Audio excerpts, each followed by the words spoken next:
ದೆಹಲಿಗೆ ಹೋದಂಥದ್ದು ಪ್ರಥಮವಾಗಿ ನಮ್ಮ ರಾಜ್ಯದ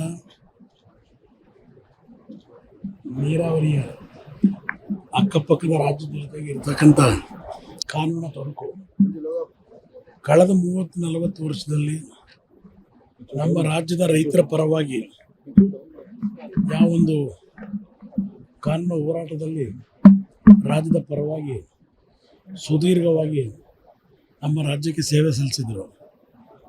ಅವರ ಒಂದು ನಿಧನದ ಹಿನ್ನೆಲೆಯಲ್ಲಿ ಅವರಿಗೆ ಗೌರವ ಸಲ್ಲಿಸಲಿಕ್ಕೂ ಹೋಗಿದ್ದೆ. ಅದ್ರ ಜೊತೆಯಲ್ಲಿ ಕೇಂದ್ರದ ಗೃಹ ಸಚಿವರು ದೆಹಲಿಗೆ ಬಂದರೆ ಭೇಟಿ ಮಾಡಬೇಕು ಅಂತಕ್ಕಂಥ ಅವರ ಒಂದು ಆಹ್ವಾನ ಏನಿದೆ ಅದರ ಮೇಲೆ ಭೇಟಿ ಮಾಡಿದ್ದೇನೆ.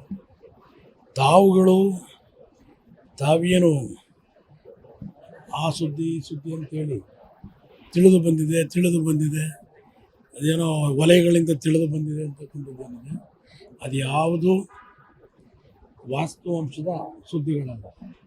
ತಾವು ತೋರಿಸ್ತಕ್ಕಂಥ ಎಲ್ಲ ಸುದ್ದಿಗಳು ತಮ್ಮ ಊಹೆಗಳ ಮೇಲೆ ನೀವೇ ಆ ಒಂದು ಪ್ರೊಜೆಕ್ಷನ್ಗಳೇನು ಕೊಡ್ತಾ ಇದ್ದೀರಿ ಅದು ಯಾವುದೂ ಸಹ ನಿಮ್ಮ ಒಂದು ಊಹೆಗಳೇನಿದೆ ಅದು ಫಲಪ್ರದವಾಗಲ್ಲ ಅಷ್ಟೇ. ನಿಮಗೆ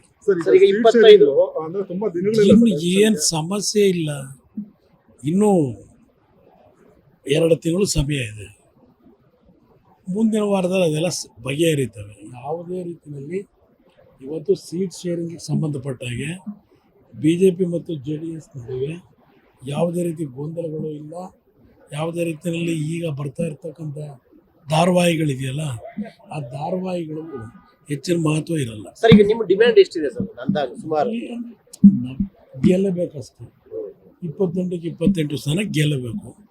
ಅದರ ಹಿನ್ನೆಲೆಯಲ್ಲಿ ನಮ್ಮ ರಾಜ್ಯಸಭಾ ಚುನಾವಣೆ ಬಗ್ಗೆ ಏನಾದರೂ ಚರ್ಚೆ ಆಯ್ತು? ಅದ್ರ ಬಗ್ಗೆನೂ ಹಲವಾರು ವಿಷಯ ಚರ್ಚೆ ಮಾಡಿದ್ದಾರೆ. ರಾಜ್ಯದ ಸಭಾ ಚುನಾವಣೆಗೆ ಅವರ ಡೈರೆಕ್ಷನ್ ಮೇಲೆ ನಾನು ಅಭ್ಯರ್ಥಿ ಹಾಕಿದ್ವಿ.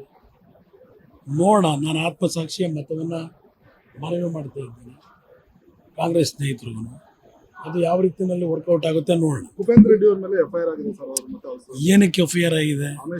FIR ಕೊಟ್ಟವ್ರು ಯಾರು? ದೂರು ಕೊಟ್ಟವ್ರು ಯಾರು? ದೂರು ಕೊಟ್ಟವ್ರನ್ನ ಯಾರಾದರೂ ಹೋಗಿ ಅಪ್ರೋಚ್ ಮಾಡಿದ್ರ? ಯಾವ ಹೆಸರುಗಳು ಕೊಟ್ಟಿದ್ದಾರೆ? ಅವ್ರು ಯಾರು ಕೊಟ್ಟಿಲ್ಲ ದೂರನ್ನು. ದೂರು ಕೊಟ್ಟಿರೋದು ಇನ್ನೊಬ್ಬ, ಬೇರೆ ಕೆಲಸ ಎಲ್ಲ ಕೊಟ್ಕೊಂಡವ್ರಷ್ಟೇ. ದಯವಿಟ್ಟು ಯಾವುದೇ ಕ್ಷೇತ್ರಗಳ ಬಗ್ಗೆ ಇಂಡಿವಿಜುವಲಿ ಚರ್ಚೆ ಮಾಡಬೇಡಿ. ನಮಗಿರ್ತಕ್ಕಂಥದ್ದು 28ಕ್ಕೆ 28 ಗೆಲ್ಲಬೇಕು. ಮಂಡ್ಯದಲ್ಲಿ ಯಾರು ನಿಲ್ತಾರೆ, ಹಾಸನದಲ್ಲಿ ಯಾರು ನಿಲ್ತಾರೆ, ಮತ್ತಿನೆಲ್ಲ ಯಾರು ನಿಲ್ತಾರೆ, ಅದು ಯಾವುದು ನನ್ನ ಮುಂದೆ ಇಲ್ಲ. ಮತ್ತೆ ಡೆಲ್ಲಿಗೆ ಹೋಗ್ತಾರೆ ಸರ್ ಸೀಟ್ ಶೇರಿಂಗ್ ಅವಶ್ಯಕತೆ ಬಿದ್ದರೂ ಹೋಗ್ತೀವಿ. ಅನುಕ್ಷಣದ ಸುದ್ದಿಗಳಿಗಾಗಿ ವಿಸ್ತಾರ ನ್ಯೂಸ್ ಯೂಟ್ಯೂಬ್ ಚಾನೆಲ್ ಸಬ್ಸ್ಕ್ರೈಬ್ ಮಾಡಿ. ಹೊಸ ಸುದ್ದಿಗಳ ನೋಟಿಫಿಕೇಶನ್ಗಾಗಿ ಬೆಲ್ ಐಕಾನ್ ಕ್ಲಿಕ್ ಮಾಡಿ. ಲೇಟೆಸ್ಟ್ ಅಪ್ಡೇಟ್ಸ್ಗಾಗಿ www.vistaranews.com ವೆಬ್ಸೈಟ್ಗೆ ವಿಸಿಟ್ ಮಾಡಿ. ಅಂಗೈಯಲ್ಲೇ ಜಗತ್ತಿನ ಸುದ್ದಿ ತಿಳಿಯಲು ವಿಸ್ತಾರ ನ್ಯೂಸ್ ಕನ್ನಡ ಆಪ್ ಡೌನ್ಲೋಡ್ ಮಾಡಿ.